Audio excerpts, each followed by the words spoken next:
Hi, this is Spencer, and you're listening to The Other Show. So anyway, I don't think I mentioned this, but you know how when I was living with you the first time, I Oh crashed yeah. my car and I had to move out?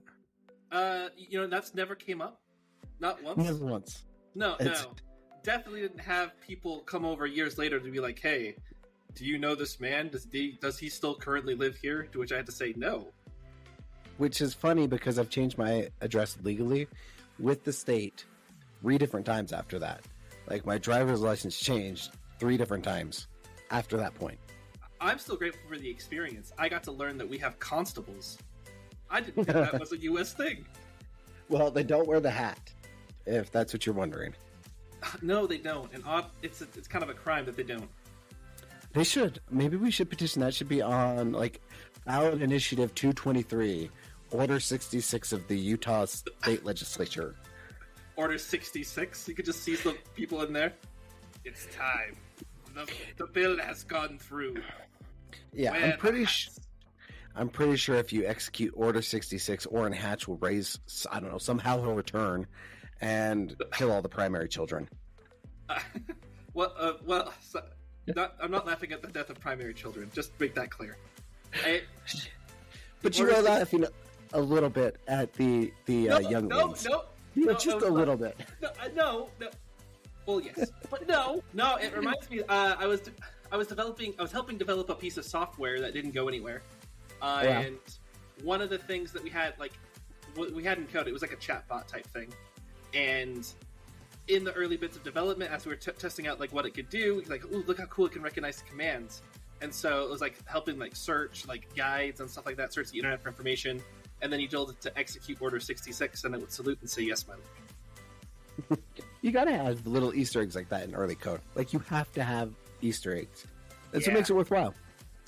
Well, anyway, I had another wreck, and I chose to dispute the ticket that I was given because I got in the wreck because it's all settled now. I saw an accident. I heard the sirens. I looked for the sirens so I didn't get hit by the emergency vehicle, and I hit a car in front of me.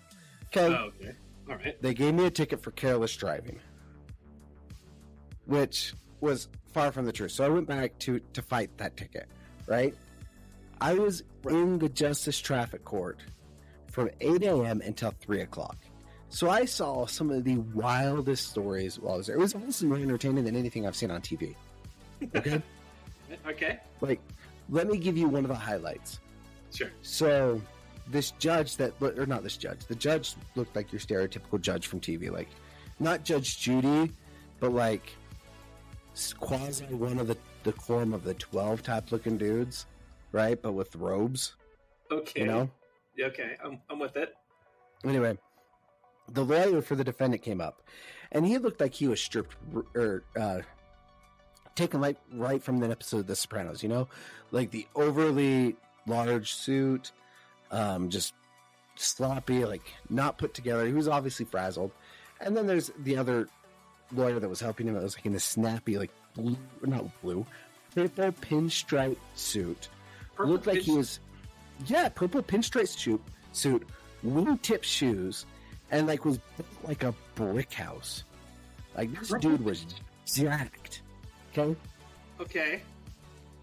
Well, our defendant can't be here today. But we're gonna have him call in with a translator because he only speaks Russian. And I'm sitting in the back row, waiting for them to call my name. I've been there for a couple hours already, and when I hear this, my ears perk up. I'm like, dude only speaks Russian. This has got to be good. This is traffic court. Yeah. Okay, there's nothing major going on, but come on, dude only speaks Russian. He's got 7 different traffic violations that they've negotiated down to 3 that he was going to plead guilty for. So it was his plea deal that they were there to settle. And the judge is like, well, one of the stipulations for Dimitri, we'll call him Dimitri, to take this plea deal is to prove that his license was valid. So I'm like, dude's license wasn't valid. He had all these other traffic violations, driving a semi. His license wasn't valid. I'm picturing teddy bears with extra stuffing, if you know what I mean, is what he's transporting. Yeah. Right. So they bring up the evidence, and the judge looks at it and is like, this is from a completely different state. He can't have two valid licenses from the same state. Like, he's got to prove that the license he had at the time from the state that he showed them was valid, not this one that came 3 months after the ticket in a different state. And like, so he's like, you can tell he was getting irked. And he's like, I'm pulling up the driving record. This guy has violations up and down Wall Street. Okay? Okay, all right. And there's this chattering back and forth in Russian.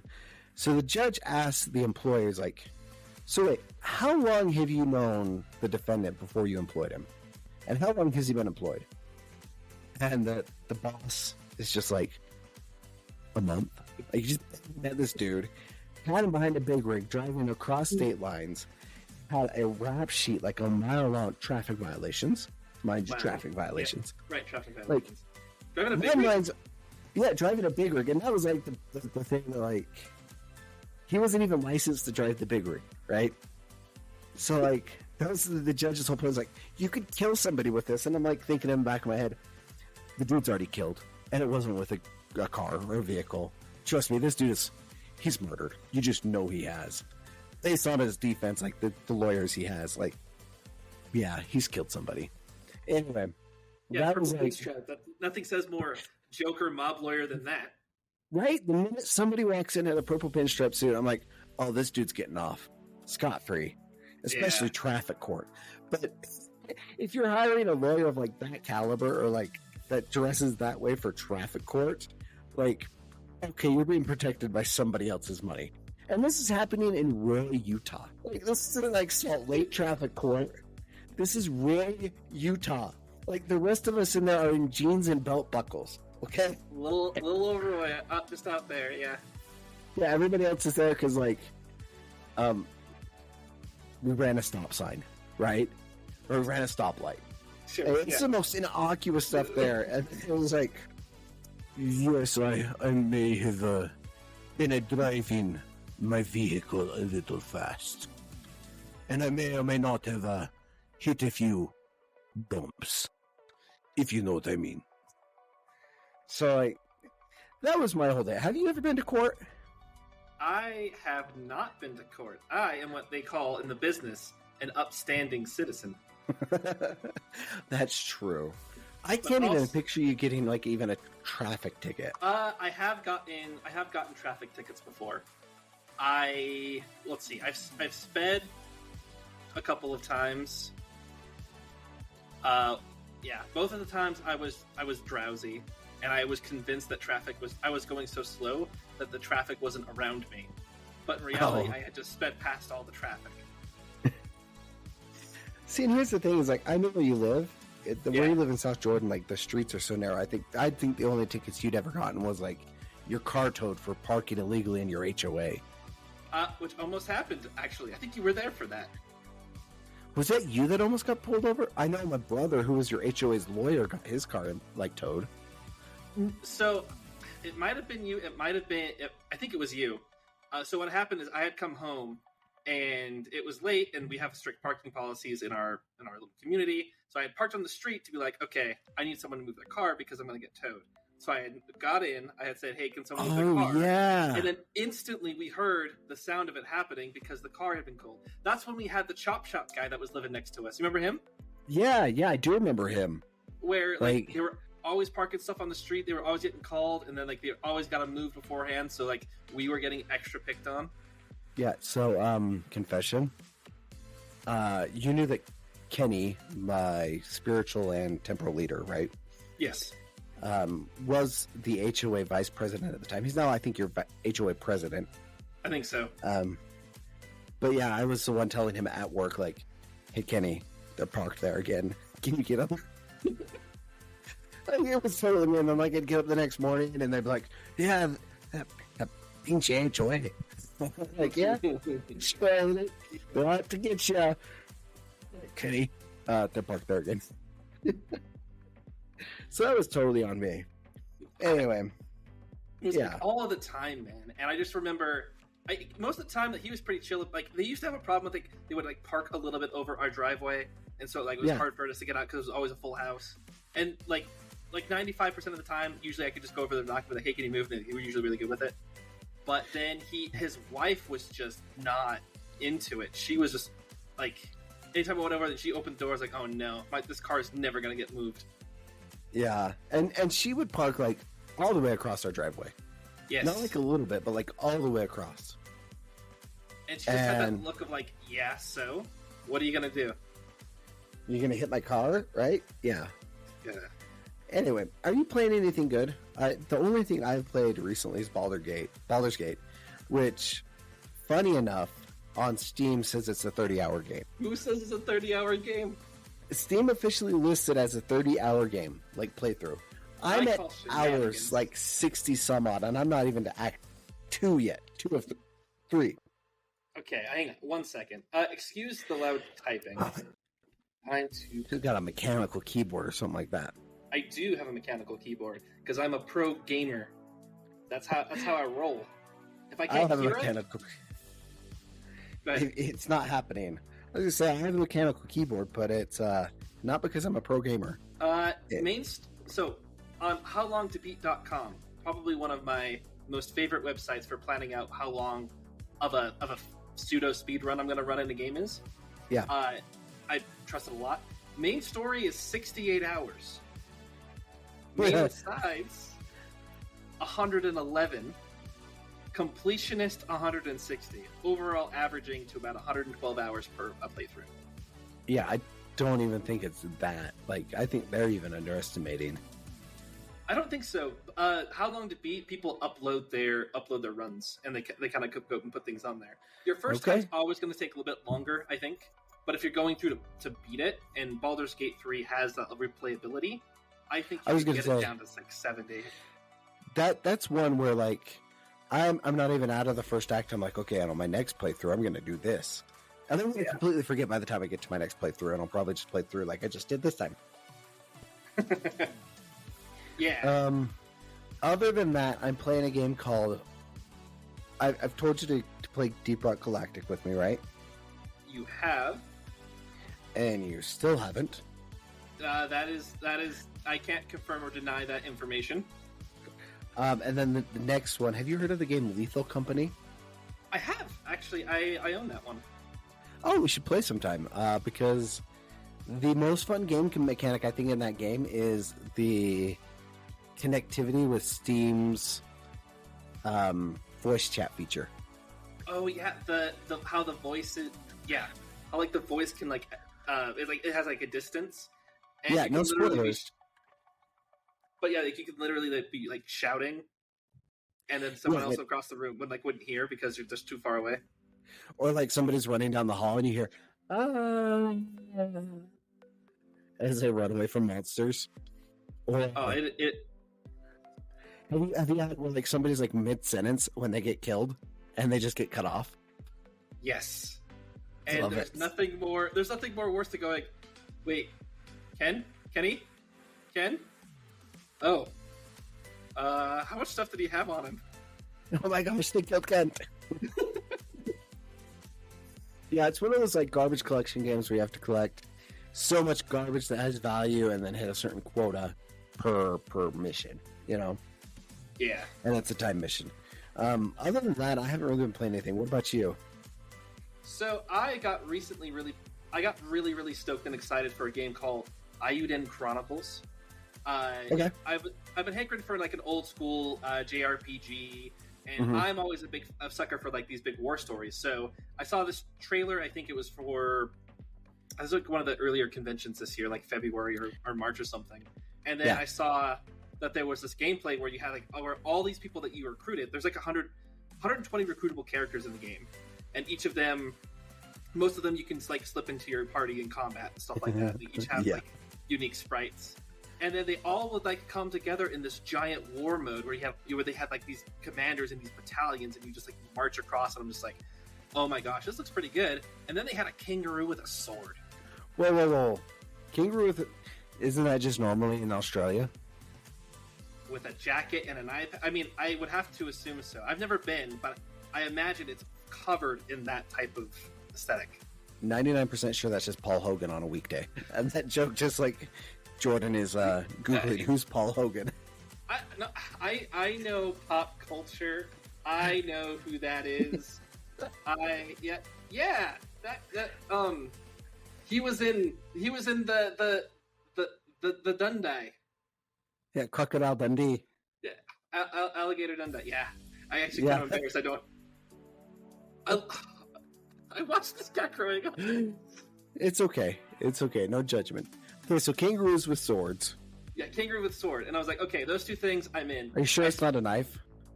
Oh, it's not a knife. It's like the size of his body. It's amazing. So I looked into it. Apparently, it's a spiritual successor to a game called like Sudokun. I'm mispronouncing that, and someone's gonna get mad in the comments. Sudoku? No, it's like Sweetoken.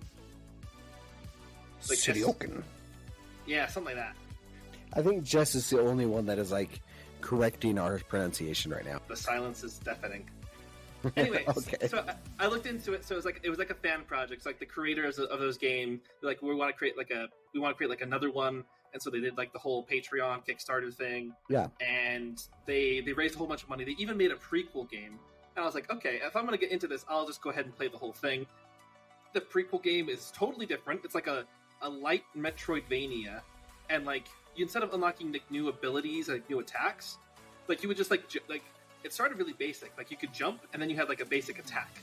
And then once I met the kangaroo with the sword, who was in the prequel, then when I pressed my Y button to attack, it would swap out my character, and he would then be on the screen attacking. And then you got a third character, and so each one had like a unique attack, and you could navigate and go through this dungeons and these areas as you gain those new skills and everything like that. Really nice 30-hour game, actual 30-hour game. And I was like, wow, okay, this is clearly its own thing, but also setting up for something. I'm really excited to see what they do next. And then I played the actual Ayuden Chronicle. I just beat it like 2 days ago, put 72 hours into it. And man, I just well, there's a reason that old school things are old school sometimes. So the Patreon was not worth it. Well, I think it's pretty often the case is like Patreons are never worth it. Like you can put in all the money that you want, and rarely do they actually give you the perks that they want. Like, I don't know, a pre-show for every episode, or I don't know, like I'm spitballing here, a monthly bonus show, or a t-shirts. Never pay out. Are you speaking from personal experience? I don't know. Maybe. All right. Well, I'm not gonna. Speaking of which, you can sign up for our Patreon at patreon.com. We have 3 tiers. Really good tiers. The best tiers. The greatest tiers that I've ever seen. Yeah, there's greatest tiers in the history of tiers. Anyway, so why was it not that great? So it's very unpolished. It does some of those things that the old RPGs do when you select an option, a warning will pop up and it takes like a couple of seconds to fade away. There's 120 characters and they don't really get to focus on any of them. Your main character is like this oblivious, like, oh, okay, I just like to help people, type of guy. Very humble, very just pure and innocent. But he's also 18 and he's the commander of this entire resistance army, which when they say, oh, we want to put you in charge, and then he makes no decisions. He doesn't really do anything. Every now and then they're like, well, I guess he makes one big decision of, hey, are we still gonna go to war? And he's just like, wait, are you talking about a game or the war chapters of the Book of Mormon? See, if the war chapters of the Book of Mormon were a game, the characters would be a lot more engaging. I would play the heck out of walking across a nation with a flag ripped from my coat and be like, hey, everybody, let's not fall into tyranny. Let's stay free. Awesome. All right. So overall, you would just tell our listeners, like, hey, let's avoid this game. I would say that, I think the Patreon did exactly, or the Kickstarter did exactly what it was going to do. If you want a game after this style, it's probably just like that, and I've not seen a lot of negative discourse about it, but I don't think that it does anything that makes me say, wow, this type of genre of game is really cool. There was one really cool moment, I think was just like, it was like top tier, like I felt something, I was like, wow, this is neat. but everything else was like, oh man, we're fighting this war. Oh, we're fighting this war with this empire. Everything's going bad. Hey, do you want to join us? I've always wanted to go to university, but can you go find this pendant that I lost somewhere? And I'm not going to tell you roughly where it is or why it is. Okay, cool, neat. You found it? Then I'm going to join your cause and fight to the death. The tone, right. That's the kind of the tone issues that you're working with, and like old school. But it's very reminiscent, I think, of older school RPGs, and I think that's what really did it in for me. Is that I wanted a bit more from it. I know, because the old school RPGs are like Chrono Trigger, like the original Final Fantasies, like Secret of Mana. Like they had legit stories and like deep lore. This sounds like a bad fan fiction. Yeah. That's Anyway. No, I'm with it. Do you know what time it is, Jordan? It's time for a wheel. It's time for the Wheel of Morality. Do you want to sing it with me? I will do my best. All right. Wheel of Morality. Turn. Go Give us the lesson that we must learn. Great. So as you know, the Wheel of Morality, we have 4 stories here on our wheel that will spin, and we will choose as many as we can at random based on the time we have in the episode. After we read the story, we will then share the lesson and the moral of the story. Jordan, are you ready to give us a lesson and moral of the story for... Oh, can you hear it spinning? Can you hear it spinning? I can't, but I imagine it's sounding amazing. It sounds amazing. Flame broiled. All right, you ready? I'm ready. Okay. McDonald's worker lights massive fire because drive-thru was crowded, feds say. A man working at a McDonald's started a massive dumpster fire when the dumpster fire was the McDonald's. Just stating that. separate locales. When the business showed no signs of slowing down during his Sunday shift last year, federal prosecutors say Joshua Darrell McGregor, Jesus Scots, I tell you, you gotta watch out for him, cleared the crowd of hungry customers in Savannah, Georgia. Ooh, a southern Scotsman.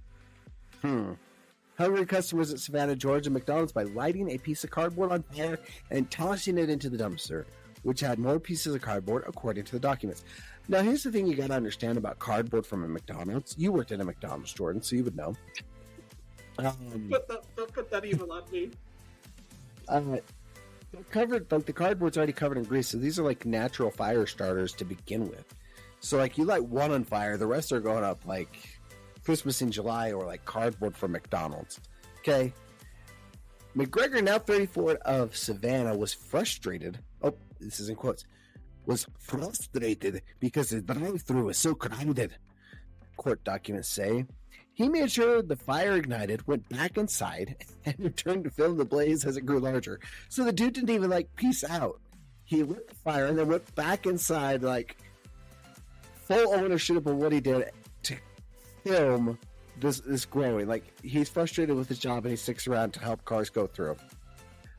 As the blaze grew larger, causing cars lined up in the drive-thru to leave, including a customer who never received a feed, according to a prosecutor. That's going to be your biggest concern. Like, there's this giant grease fire in a dumpster behind you, and you're like, I need to get my phone. I like how it says according to the prosecutor. Like, This guy had complained, specifically the prosecutor. And you know what? I never got my food. Yeah. The worst part was, it's not that people might have died. It's that I didn't get my piece nugget. Now, McGregor has been the fire became so intense that the restaurant temporarily closed down. McGregor has been sentenced to 5 years in prison after he pled guilty to arson. Well, no crap, Sherlock. Yeah. The U.S. office attorney, like, there's video footage and he filmed it himself. This wasn't like a huge investigation. It's like, yep, I did it. That was me. Take me off. I don't have to come into work tomorrow, right? There was no question McGregor caused the blaze, as he was seen starting the fire on McDonald's surveillance camera. He also filmed it himself, according to his plea agreement at the time. He was trained to be a manager and later posted the footage of the fire on Facebook. So this isn't like some like fry cook. This is like somebody who's like, I'm going to be a manager here. No, screw this. Yeah. I'm going to like write it down. Full Joker. Certainly, we're disappointed that Josh would face any form of federal prison time for his incident, McGregor's defense attorney, William... Oh, this is Georgia. certainly would have supported that Josh wouldn't face any form of federal prison at this time for this incident. McGregor's defense attorney, William Joseph Turner. Like, when you have three names, you know it's legit. Like, you're a legit attorney. If you have three names and you wear a pinstripe suit. You have to say all of them, put Esquire at the end. It's a whole ordeal. Yeah, he's got a seersucker suit, though. William Joseph Turner, like a seersucker suit, told McClathy News on August 1st, the original recommendations to the court was over 15 years in custody, which would have been a travesty of justice. Turner said, Josh is a good man and has made a mistake, and he will move past this, he said. At the Savannah Fire Department extinguished the fire, and McGregor was arrested by police. Intentionally setting a fire to burn down or shut down or damage someone else's property is inexcusable, U.S. Attorney Jill Steinberg said in a statement. Joshua McGregor will have substantial time to ponder this post-prison employment options. All right. So what is the moral of the story there? That people don't understand art as it's happening around them. And as a society, we have lost appreciation of that art. Now, Spencer, you are a man of culture, yes? I would assume so. Good, because I'm assuming so as well. Now, a dumpster fire is... there's a word. It's like colloquially? Is that correct? Yeah, close enough. Roundabouts is known... a dumpster fire is roundabouts as known as kind of like a terrible thing. You're just kind of watching something terrible happen, and it's just a disaster. This person had his only crime was the choosing to express the situation. Like, I'm sure that you've known work that just goes back and forth and back and forth. We don't know all the situations. Maybe he was training to be in management.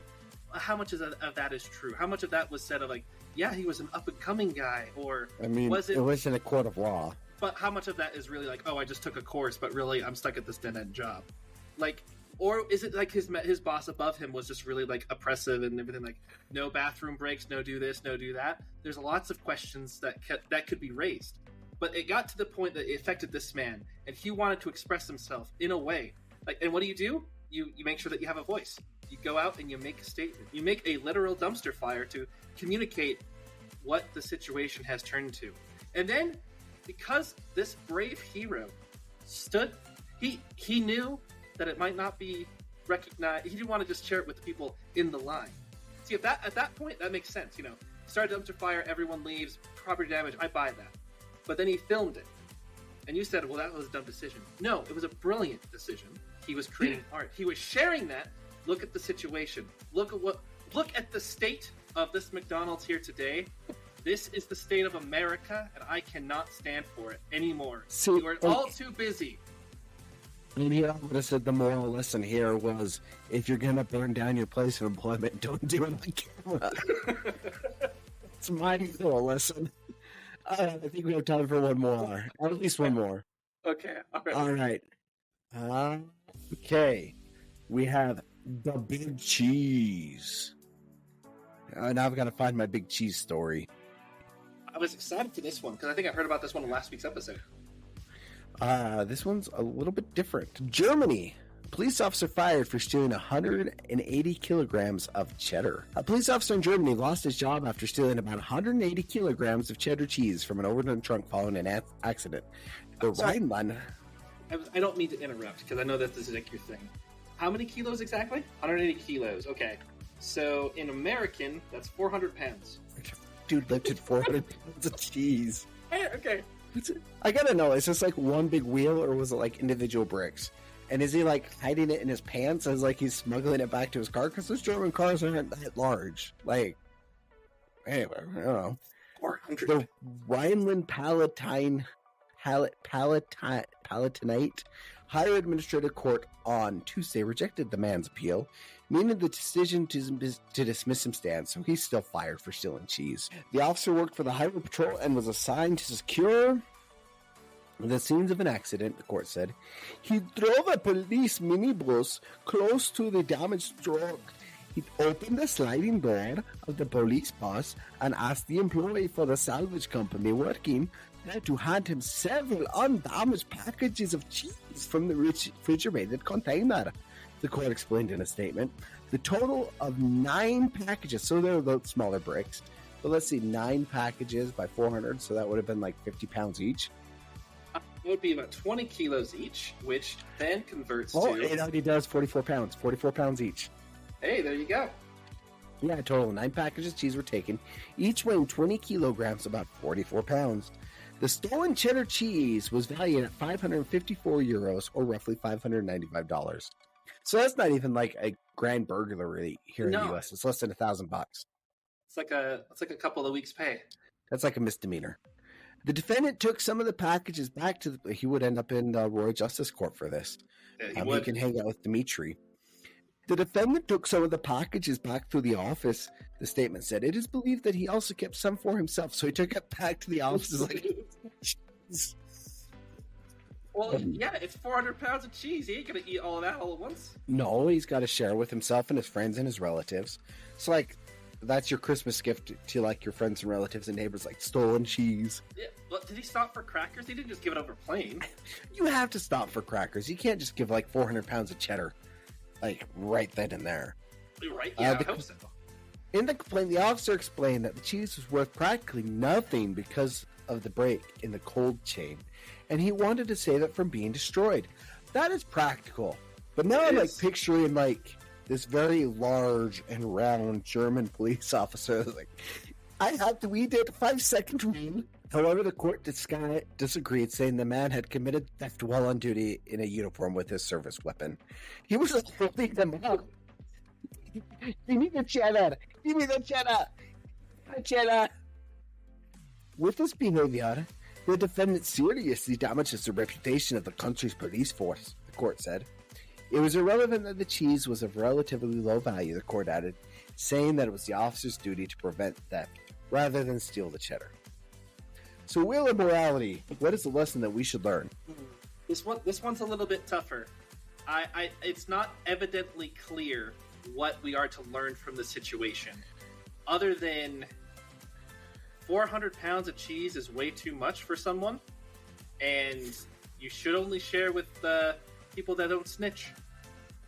The moral of the lesson for me is that the 5-second rule is not an international rule. I like that one better. All right. You mentioned that you had gone to see a movie. What was the movie that you saw this week, Jordan? Oh, I went to go. I actually got an early screening of this, so it's been a week or two, but it was. I can't believe I'm blanking on the name. I told you. Fly Me to the Moon. Yeah, Fly Me to the Moon. I saw Fly Me to the Moon. Did you go to that mystery movie thing? I did. I got invited. I did get invited. That makes me sound way more prestigious. My family found out about it, and then they got me a ticket. But I was invited to go with them. You were invited. That's wheel of morality, turn right there. Yeah. So what was the whole process with like these mystery movies? What's the whole deal with them? So I don't know if you've met my family ever before in your life. When I met your dad, the first time I met your dad, we were mission companions, and I had a vague idea what Rusty Zimmerman was like, but the first time I met your dad in person, he showed me like his phone case and like shoved it in my face, and he's like, "What does this say?" And his phone was an Arabish. I was like, "It's Star Wars." Like, I know Star Wars. He was like, "It's my name.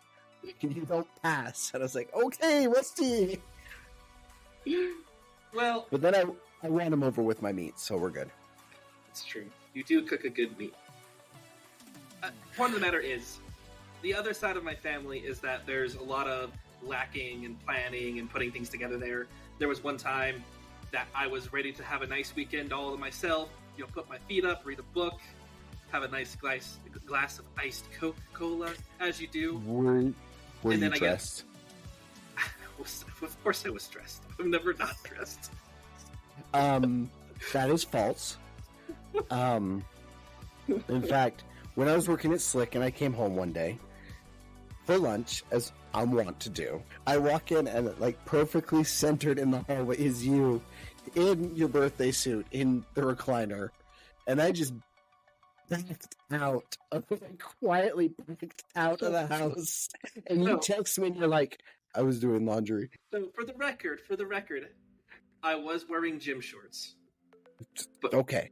But they were very, very small and short. From the angle which you came in, it's probably very easy to see why you didn't see them. But I was, in fact, doing laundry that day. It's just funny how many stories I have of me walking in early from work and you doing something that you thought was really embarrassing. Like the time I took off a half day from work to get my comic books and you were playing Star Wars D&D and you were so embarrassed. Because you're like, oh, we're playing D&D. I was like, dude, I'm reading Power Ranger comics. Zero judgment coming from me. I just wanted you to think I was this really cool guy, and then these things kept coming up, and like, I would kept feeling like I was failing that goal. That you would look down upon me. You know how much that means to me. That's why I told you that I worked at a McDonald's. When you didn't work. What I never did in my life. All right. Anyway, Okay, so yeah. fly me to the moon. Fly Me to the Moon. Yeah, so it was just tickets. I was told that it was just going to be a random movie. And I didn't hear it even when it was in like an early screening. I was like, okay, that's interesting. Like, okay, a random movie, whatever, adventure. I said, I think all I said was, if it's Flubber, I'm walking out. I don't need to see Flubber again. No one blames you for that one. No, my surprise was like, ooh, it's an early screening. I'm like, okay. And all of us were like, ugh, we weren't actually going to go to the movie theater to see this. And I was actually very surprised. Yeah. I think that Channing Tatum I don't think I've ever been disappointed when Channing Tatum's on screen, and that's weird of me to say because I don't classify him along like the greatest actors of our generation, but he did a really good job. Did you see G.I. Joe? I did. Okay. So, just really quick. So, Fly Me to the Moon. This is starring Channing Tatum and Scarlett Johansson. It's also got Woody Harrelson and role model Jim Rash, the dean from Community. Which stole the show. Holy crap, he was amazing. He does in everything. So this is marketing maven Kelly Jones wreaks havoc on launch director Cole Davis's already difficult task. When the White House deems the mission too important to fail, the countdown truly begins. So how accurate is that description from IMDb? Very. I think that the reason that the trailer doesn't really do it a whole lot of justice is that it's really played off as like a quirky comedy, like he's like just like a very, very comedic ride through like all of these events. And what like a rom-com? Yeah, very much like a rom-com. She steps in, she's like, well, I'm the person that's gonna fix all your problems. You're like, no, she's ruining everything. That's there, but it's not the focus. The focus is actually on the NASA space program. And they go into depth about why it's important.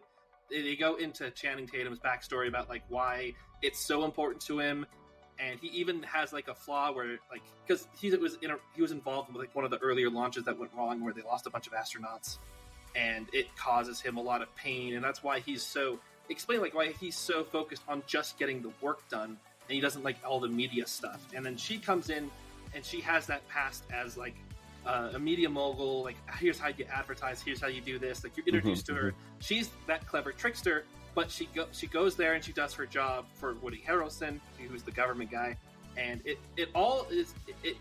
it's there's elements of that, like they're causing each other friction, but the focus is really on that she starts to believe in NASA, he starts to open up to how her methods have gotten funding and put together, and it becomes really wholesome, so that when the whole idea of faking the moon landing doesn't enter the film until like nearly the very end. And when it does, it's not treated as it's treated as kind of like a terrible thing. Like, and like it would like ruin the integrity of what's going on and what's happening versus like, ooh, we're gonna fake the moon landing and it's gonna be fun and hijinksy. And I think that's what really made the show for us. We all walked out of that going, wow, that's amazing. I don't think it was perfect, but I think it was top tier. I would go see that again. All right. So on a scale, do you use stars or letter grades for your reviews? I don't believe in stars or letter grades. I believe in... Oh, we've got a regular Siskel and Ebert here. I suppose so. I would recommend it. All right. So who would you recommend this to? Just general audiences or anyone in specific? I don't think I would recommend it to anyone. I'd recommend it to anyone who's interested in space. I'd recommend it to anyone who has children that are interested in space and the space program, because I think it has enough for like kids and adults to kind of watch and get into. Yeah, I would. Maybe that's the big thing is like me and my family.